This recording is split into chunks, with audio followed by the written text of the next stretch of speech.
We spent the last half hour focused on impact of the pandemic, and for sure that's had a huge impact on everybody's lives. I'd like to spend some time just on being a dad in general. My wife, this is Thursday, so every Thursday she gets together with, I don't know, she's got a group of friends that number somewhere between 600 and 600. It's really a core group of about 10 or 12, and they get together all the time, and they're very tight.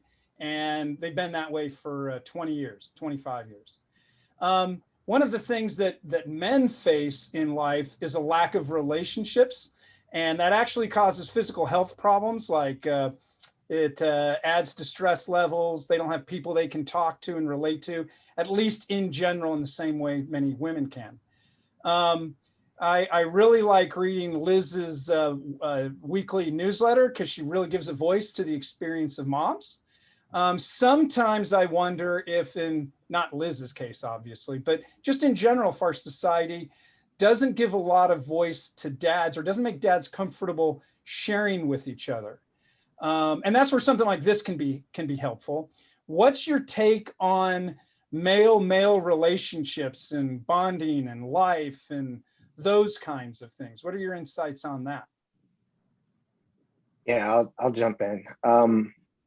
Promise this isn't a shameless plug, but last May, I launched a podcast, and it was for this very reason. The whole purpose is to give fathers an opportunity to kind of chop it up and talk about some of these things that otherwise we wouldn't talk about. And there are three dads from three different perspectives, and we have these challenges. You know, when I'm sitting in a dentist's office, and the dentist says, "Hey, your daughter has lost all her baby teeth." And I say, "Great." And then the dentist says, "Well, that means within the next 6 months, she'll start her cycle." I'm like, "Wait, what? You're the dentist. Why would you say that?" And, you know, where do we take this information, you know? And it's been a good opportunity to talk about things that some of my college guys, we talk about: fantasy football, fantasy basketball, and then fantasy football draft, and then fantasy basketball again. Right? So this gives me an opportunity to talk about fatherhood with a group of guys who are also fathers, to kind of chop some of this stuff up and to be wrong together. You know, a lot of times we don't give ourselves space to not know, but to know that there's somebody out there just as scared, just as nervous, who's made the same mistakes, it has been really, really helpful. So. Well, that's interesting. I'm originally from Brazil, so I haven't. I've been here for college and graduate school and career, but so I have some really close friends that we talk soccer, right, through apps, WhatsApp, and that has been a great way to do that. I've also recently visited relatives, right before the pandemic, in Brazil, so I was able to reconnect with some family. So being able to do that, but WhatsApp only goes so far, right? It's a nice way to do that, but you still have to find other ways, and it is harder. You'll notice a lot, especially because there was a contrast with my wife, because my wife is a local.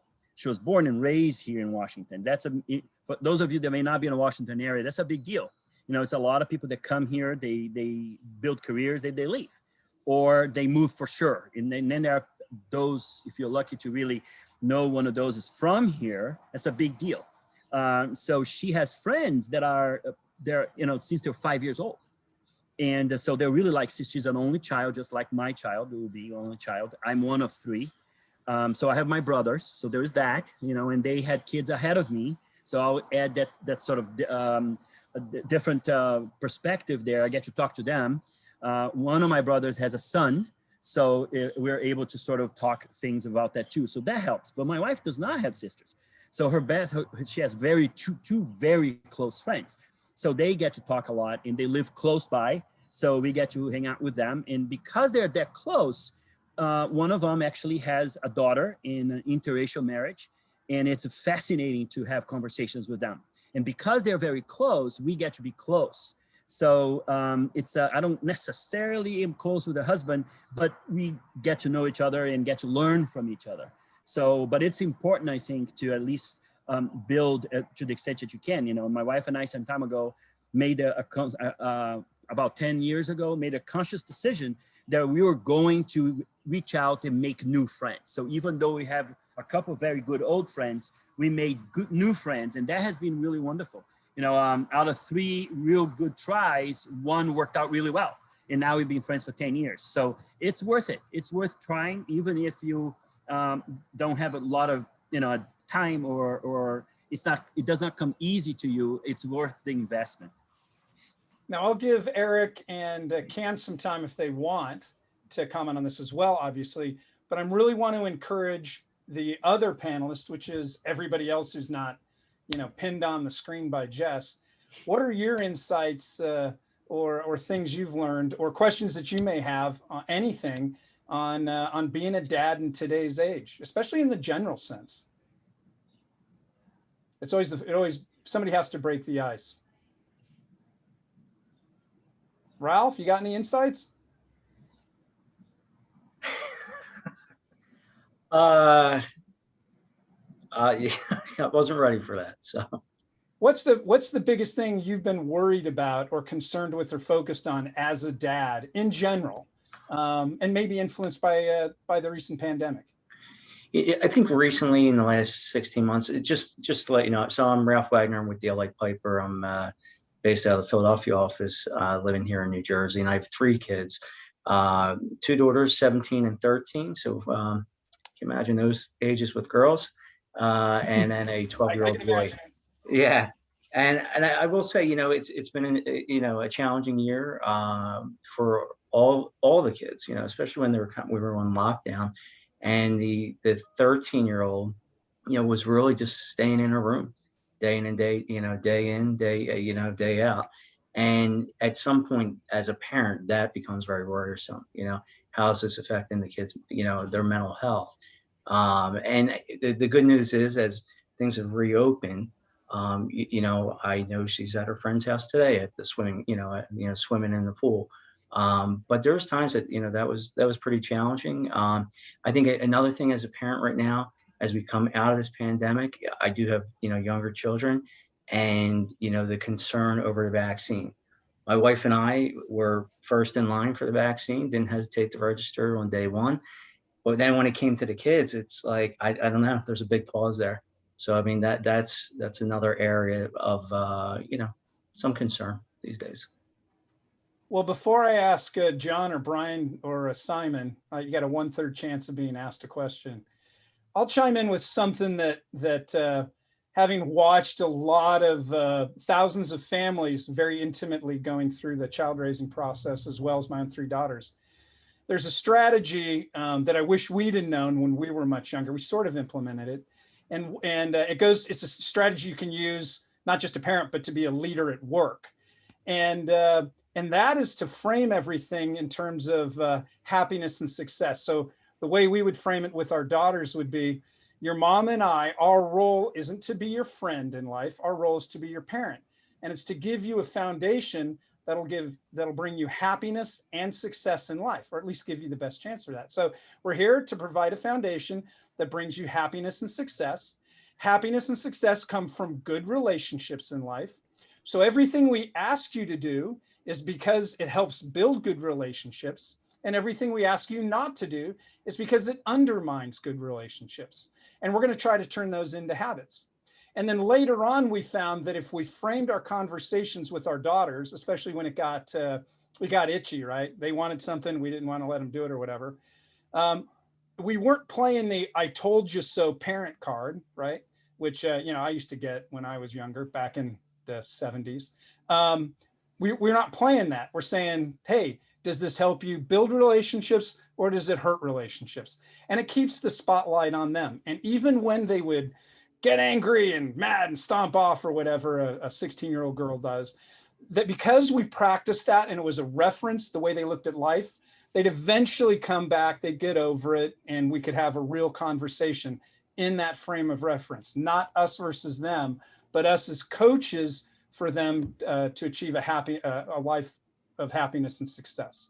So that's one. So now, John, Simon, or Brian, or Kim can let you off the hook. What What do you guys think about being a dad these days? I'll chime in because I was late. Sorry, I was late. Can you all hear me okay? Okay, got it. So John, I've just started at a new job called Walker and Dunlop. I've got two daughters, a 10-year difference, and been worried about my 20-year-old, who's the younger one. And she's, just the socialization was really the issue that I think that I worried about for her. Just it's a really important time for that age group to sort of socialize. And her first year of college got all screwed up because she was in a volunteer program for a year, this thing called the AmeriCorps, the Domestic Peace Corps, and she got pulled. They ended it in the middle. So she really was in a depressive state for a while, and it was a bummer. And she was living with me. I'm divorced, and just trying to kind of be a supportive person for her, and her mother was as well. But it was a real struggle. Her sister is 30 and sort of on her own, and was able to sort of work through any isolation issues fairly well. But I think that sort of was that's the big worry that I have for her.